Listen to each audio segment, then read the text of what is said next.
நீங்கள் தவறவிட்ட எபிசோடுகளை இப்பொழுதே காணுங்கள் உங்கள் Tandivan.com மற்றும் Tandivan யூடியூப் சேனலில்.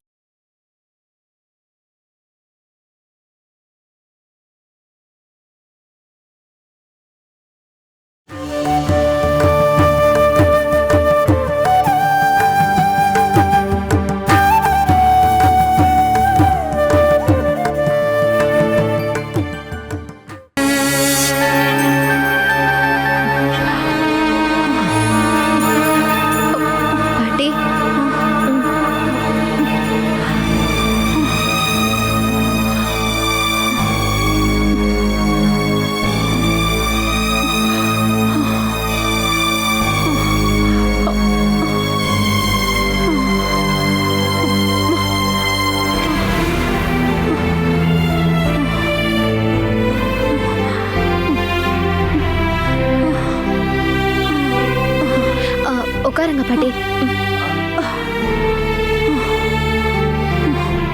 பார்த்து உட்காருங்க.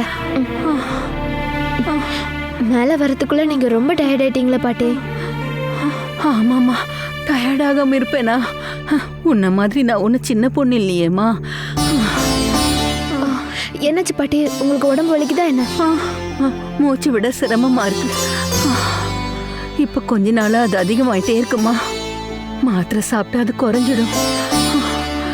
சண்முகா, வண்டியில என் பை இருக்குப்பா, அது போய் கொண்டு வா. அதுக்குள்ளதான் மாத்திரை இருக்கு.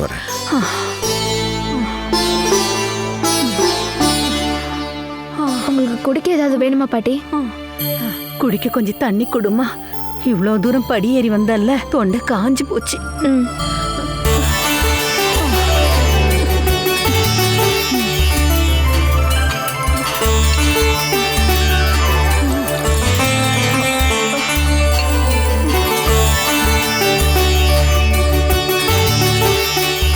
இந்தாங்க பாட்டி.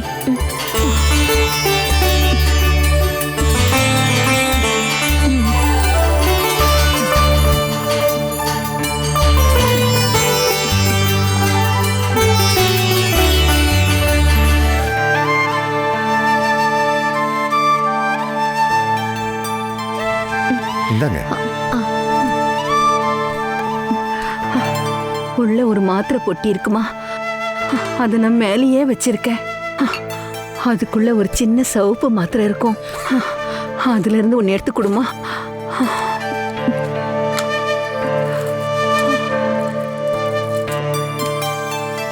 இந்தாங்க பாட்டி.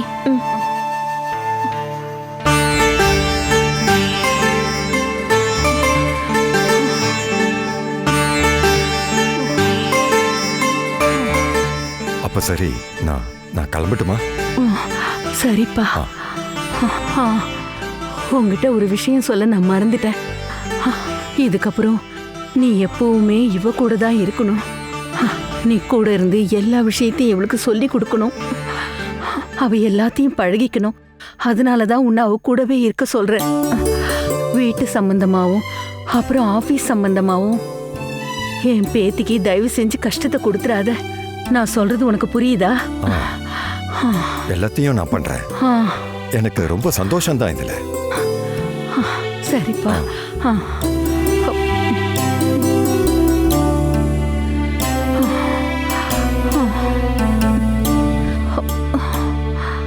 அந்த பாப்பம்மா என்ன சதி வேலை பண்ணி வச்சிருக்காளோ யாருக்கு என்ன தெரியும். அம்மா, மறுபடியும் இந்த வீட்டுக்குள்ள வர்றதுக்கான யோகம் இருந்ததுனால்தான் என்னால இங்க வர முடிஞ்சது கிருஷ்ணா. சித்ராவும் சங்கீதாவும் கூட இருந்ததுனால மட்டும்தான் என்னால இப்போ இந்த வீட்டுக்கு வர முடிஞ்சது.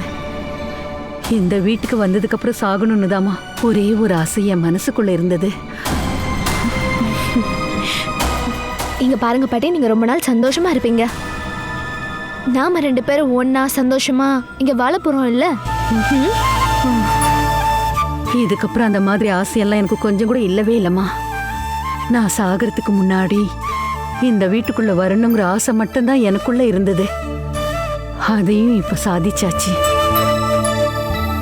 மூச்சு திணறல் மட்டும் இல்லாம எனக்கு நிறைய வியாதியும் இருக்குமா. அதனால மத்தவங்களையும் கஷ்டப்படுத்திக்கிட்டு ரொம்ப நாளைக்கு இருந்து நான் என்னமா பண்ண போறேன். கூடி சீக்கிரமே நான் உன் தாத்தா இருக்கிற இடத்துக்கு போகணும். அதாம்மா என்னோட ஆசையே.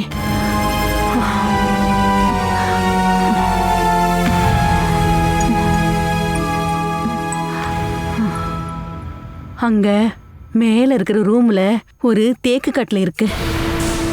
அதுல படுத்துக்கிட்டு இந்த கிராமம் முழுக்க பார்க்கலான்னு உன் தாத்தா அப்பா அது ரெடி பண்ணாருமா. அதுல படுத்துதான் உன்னோட தாத்தா இறந்து போனாரு.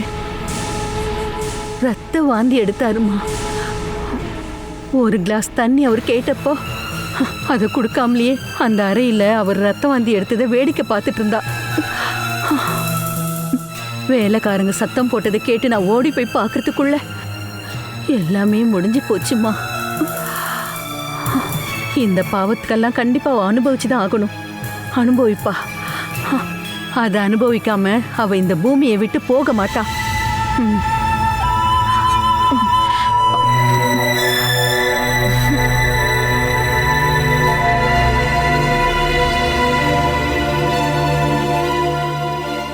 கஸ்தூரி, இவங்க யாருன்னு உனக்கு தெரியுமா? உங்களோட பாட்டி தானே? இன்னில இருந்து இவங்க உனக்கும் பாட்டி தான், புரியுதா? இந்த பொண்ணு யாருமா? உங்களுக்கு பிடிக்காத ஆளோட மக பாட்டி. இப்போ இவ என் கூட தான் இருக்கா. நீ கொஞ்சம் தெளிவா சொல்லு. இவ பாப்பம்மாவோட மக கஸ்தூரி.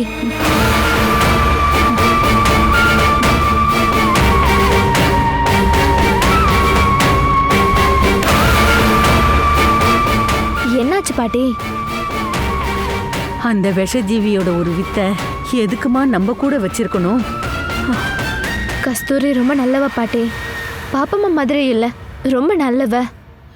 இருந்தாலும் பாப்பம்மாவோட வயித்துல தானே இவ பிறந்திருக்கா.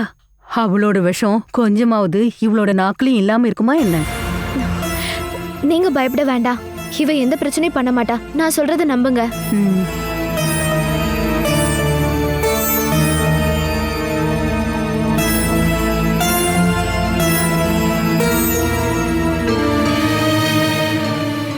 என்னோட அம்மாவும் அண்ணனும் உங்களையும் அக்காவையும் அளவுக்கு அதிகமா டார்ச்சர் பண்ணிருக்காங்க பாட்டி. இதுக்கு முன்னாடி நானும் நிறைய தப்புகளை பண்ணிருக்கேன் பாட்டி. நீங்க இந்த வீட்டை விட்டு போறதுக்கான காரணம் என் அம்மா தான் எனக்கு தெரியும். அது எல்லாத்தையும் சேர்த்து நான் மன்னிப்பு கேட்கிறேன். அவங்கள மாதிரி தான் நானும் இருப்பேன்னு தயவு செஞ்சு நினைக்காதீங்க.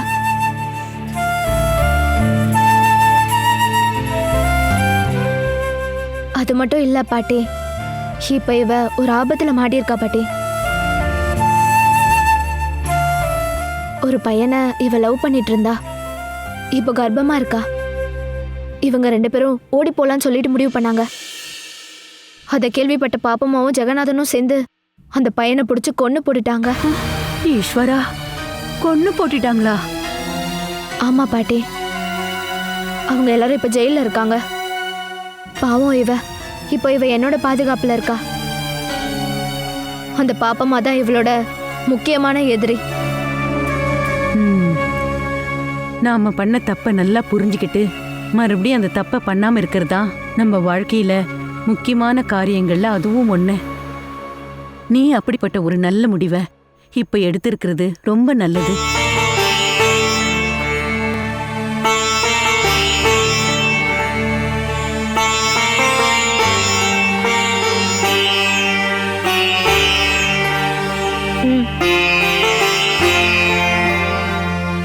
நான் இல்லாதப்போ பாட்டியை நல்லா பாத்துக்க வேண்டிய பொறுப்பு உன்கிட்ட இருக்கு.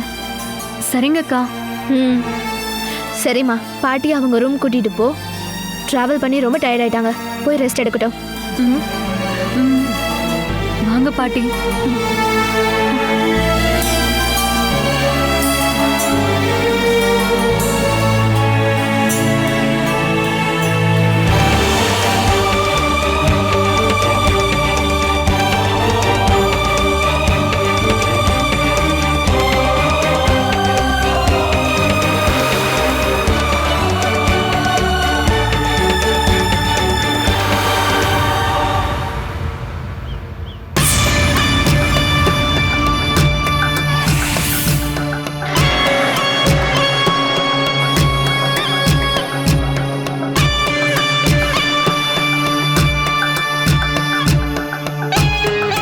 என்ன விஷயம்? நாங்க பைரவனை பார்க்கணும். அதான் எதுக்கு வந்திருக்கீங்கன்னு கேட்டேன். ஒரு சொத்து விஷயமா பேச தான் வந்திருக்கோம். அதுக்கு ஒரு முடிவு கிடைக்கணும். அதுக்கு பைரவனோட உதவி வேணும்.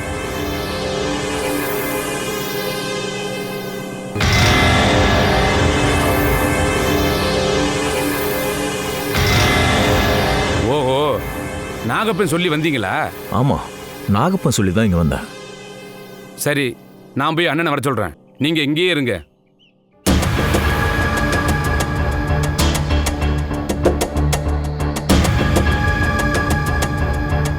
நாகப்பன் இப்போ எங்கே இருக்கான்? ஜெயிலில். என்ன கேஸு? கொலை கேஸ் தான். நாங்களும் அங்கே தான் இருந்தோம். இன்னைக்கு தான் வெளியே வந்தோம்.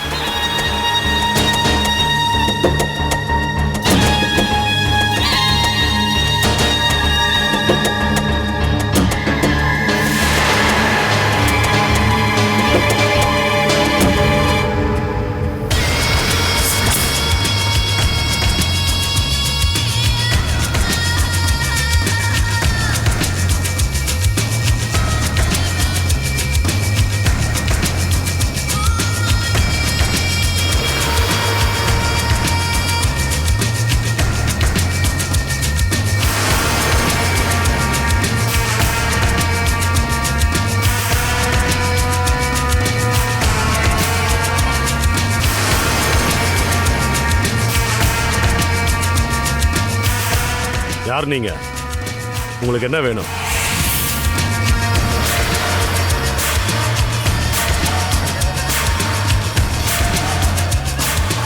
நாகப்பன் சொல்லி தான் இங்க வந்திருக்கோம்.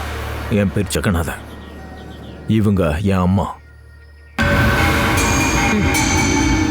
பாப்பம்மா. பாப்பம்மா. நாகப்ப உங்ககிட்ட தானே ரொம்ப நாளா வேலை பார்த்துட்டு இருந்தான். ஆமா. என்ன எதுக்காக பார்க்க வந்திருக்கீங்க? எங்க எல்லா வேலைகளுக்கும் நாகப்பன் தான் எங்களுக்கு உதவியா இருந்தான். அவன் இப்ப ஜெயிலில் இருக்கான். ஓ, அது சரி. அப்படின்னா அவன் ஜெயிலில் இருக்கான். ஆமா, ஒரு கொலை கேஸ்ல உங்களை பார்க்க சொல்லி அவன் தான் எங்களை அனுப்பினான்.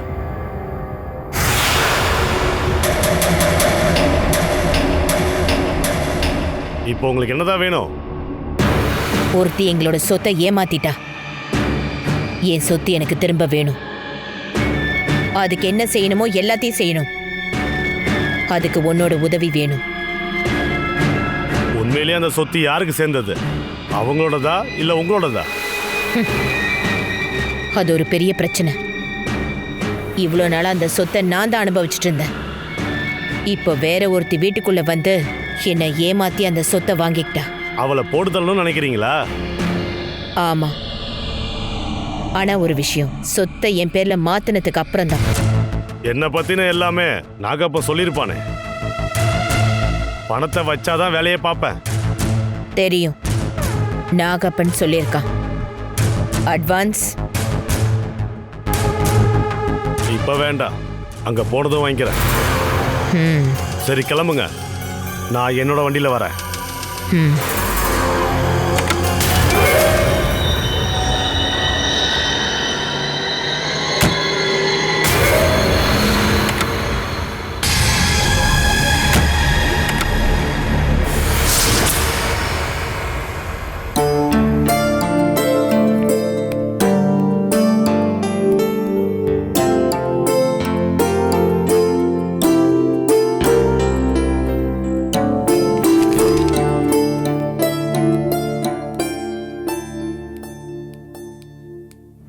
அது எல்லாத்தையும் அங்கேயே வச்சிருங்க மாமா, நான் அப்புறமா எடுத்துக்கிறேன்.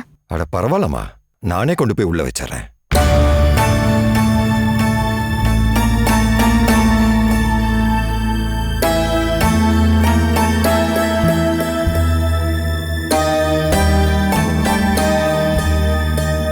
அந்த ரேவதி இன்னும் வரவே இல்லையம்மா?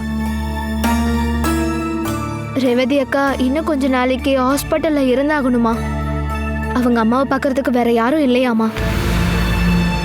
ஒவ்வொரு கஷ்டமோ சிரமமோ அவங்களுக்கு மட்டும்தானே தெரியும். பரவாயில்லக்கா, நீங்க பொறுமையா வாங்கன்னு நான் அவங்க கிட்ட சொல்லிட்டேன்.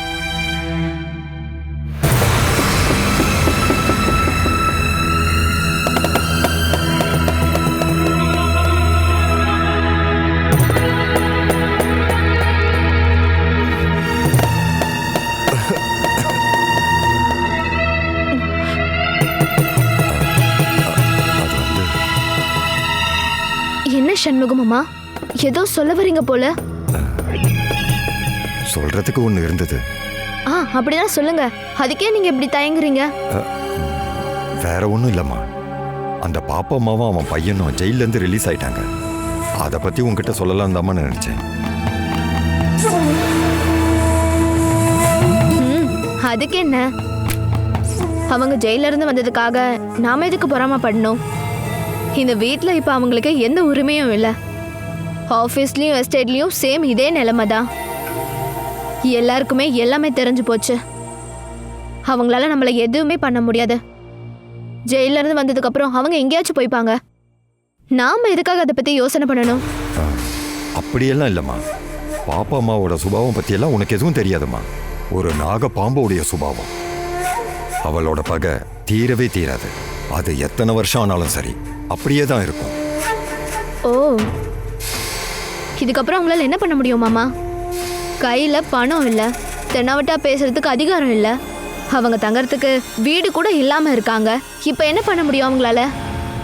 அவங்க சாப்பாடு சாப்பிட்றதுக்கே கஷ்டப்படுவாங்க. அம்மாக்கும் பையனுக்கும் வேலை செஞ்சு பழக்கம் இல்லைல்ல. அவங்கள அப்படி அசால்ட்டா நினைக்காதம்மா. இழந்த எல்லாத்தையுமே அவ்வளவு சீக்கிரம் விட்டு கொடுக்கிற சுபாவம் அவங்க கிட்ட கிடையாது. அதனால திரும்ப கொண்டு வர்றதுக்கு அவங்க பிளான் பண்ணுவாங்க. அவங்க என்ன வேணாலும் பண்ணுவாங்க. அவங்க கிட்ட நேர்மையோ மனசாட்சியோ கொஞ்சம் கூட கிடையாது. இருந்தாலும் நீ கொஞ்சம் ஜாகிரதையா இருக்கிறதா நல்லது. அவங்களுக்கு நஷ்டப்பட எதுவுமே இல்லை. நமக்கு தாம்மா இதுல நஷ்டம் வரும். அதுக்காக என்ன வேணாலும் அவங்க பண்ணுவாங்க. சண்முக மாமா, நீங்க பயப்படாதீங்க. அப்படி எதுவும் நடக்காது. அது இருக்கட்டும், இன்னைக்கு வீட்டுக்கு போறீங்களா இல்ல இங்க அவுட் ஹவுஸ்ல இருக்கீங்களா? இன்னையில இருந்து நான் இங்கேயே தங்கிடுறேம்மா. அந்த ஜெகனும் ரவுடிகளும் வீட்டுக்குள்ள வந்தாங்கன்னா அவங்கள தடுக்கிறதுக்கு கண்டிப்பா என்னால முடியாது. ஆனா என்னால சத்தம் போட்டு கூப்பிட முடியும் இல்லையா? அந்த சத்தத்தை கேட்டுட்டு நீ இங்கிருந்து தப்பிக்கலாம். நீங்க ரொம்பவே பயப்படுறீங்க மாமா. பரவாயில்ல, போய் தூங்குங்க. நீங்க தூங்கி எந்திரிக்கும் போது அந்த பயம் எல்லாம் போயிடும்.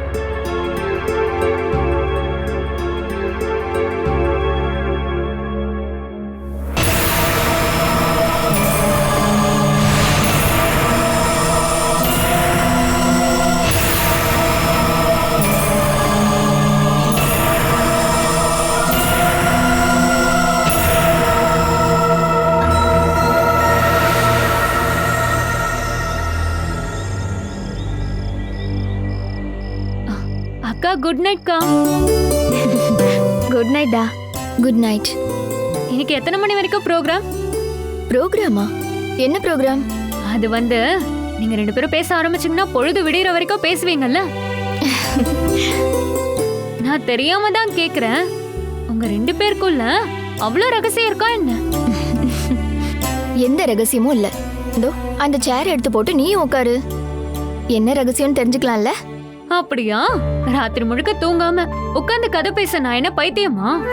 பொழுது விடிஞ்சதுக்கு அப்புறமா பேசலாம் இல்லையா?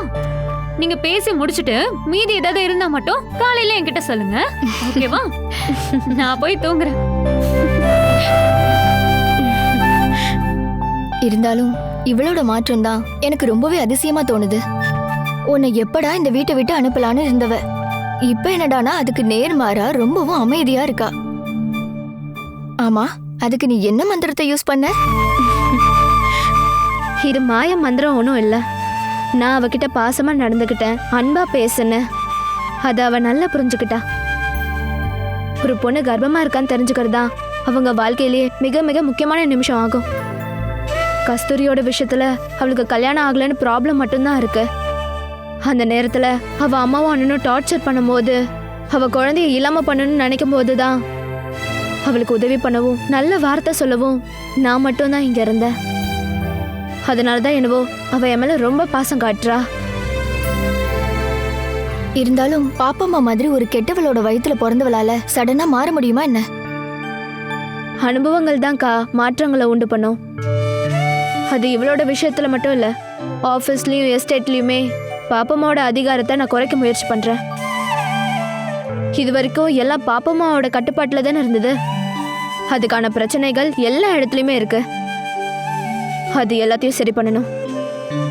சொல்லப்போனா நான் திரும்ப ஊருக்கு போகணும்னு தான் நினச்சிட்டு இருந்தேன். ஆனா இது எல்லாத்தையும் பார்த்துக்கிட்டு ஒப்படைச்சிட்டு நான் எப்படி போறது? அது கண்டிப்பா இன்னொரு பிரச்சனையை உருவாக்கும் கிருஷ்ணா. நீ இங்க இருந்து போயிட்டேனா பாப்பம்மா மறுபடியும் பிரச்சனையை உருவாக்குவா. இந்த வயசான காலத்துல பாப்பம்மா மாதிரியான ஆளுங்க கூட தனியா எதிர்த்து சண்டை போடுற அளவுக்கு தெம்பு இல்ல. வேலைக்காரங்க எல்லாம் பாப்பம்மா திரும்ப வந்ததும் அவ பின்னாடியே போயிடுவாங்க. பவர் உள்ள இடத்துல தானே அவங்களும் இருப்பாங்க. அதனால இப்போ எல்லாத்தையும் தூக்கி எறிஞ்சிட்டு போறத பத்தி இனிமே யோசிக்க வேண்டாம். அதுதான் என்ன தர்ம சங்கடத்துக்கு ஆளாக்குது. பாப்பம்மாவும் மத்தவங்களும் ஜெயில இருந்து வந்துட்டாங்கன்னு சண்முகண்ண சொன்னாரு. பகமுத்துன பாம்பு மாதிரி அவ கண்டிப்பா கொத்தாம இருக்க மாட்டா. அவங்க ஜெயிலுக்கு போனதும் நீங்க ஆட்சியை பிடிச்சிட்டே இல்லையா, அந்த கோபத்துல அவங்க என்ன வேணாலும் பண்ண தயாரா இருப்பாங்க. நீ கொஞ்சம் ஜாக்கிரதையா இருக்கிறது நல்லது. ஓ, எனக்கு இப்போ பயம்லாம் கொஞ்சம் கூட இல்லைக்கா. எது வந்தாலும் பார்த்துக்கலான்ற தைரியம் எனக்கு இன்னும் கொஞ்சம் அதிகமாக இருக்கு. அது இல்லாமல் இருந்தா ஒரு வேலைக்காரியோட வேஷம் போட்டுட்டு நான் இந்த வீட்டுக்கு வந்திருக்கவே மாட்டேனே. நான் கண்டுபிடிக்கப்பட்டா பாப்பம்மா என்னை கொண்டு போட்டுருவான்னு எனக்கு நல்லாவே தெரியும். எது வந்தாலும் தைரியமாக ஃபேஸ் பண்ணலாம் தான் நான் இந்த வீட்டுக்கே வந்தேன்.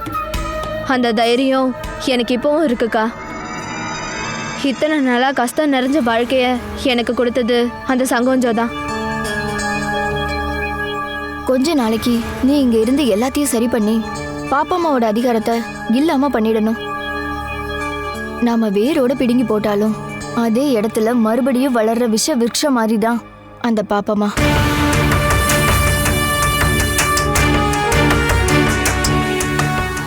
இதுக்கு இடையில நீங்க எனக்காக சில உதவிகளை பண்ணணும். செய்யுங்கன்னு சொன்னாலே போதும். நீதானே இதோட சொந்தக்காரி. நீ எதுக்காக என்கிட்ட கெஞ்சணும்? அக்கா கேலி பண்ணாதீங்க, நான் ரொம்ப சீரியஸா சொல்றேன். விஷயம் எனக்கு புரிஞ்சுது. மேலங்குளத்துக்காரங்களை இல்லாம பண்ணணும் அதானே? எல்லாத்தையும் நாம பிளான் பண்ணி முடிச்சிட்டோம். பிளான் பண்ண மாதிரி தான் எல்லாமே நடக்கும். நேரம் வரட்டும், நானே போறேன்.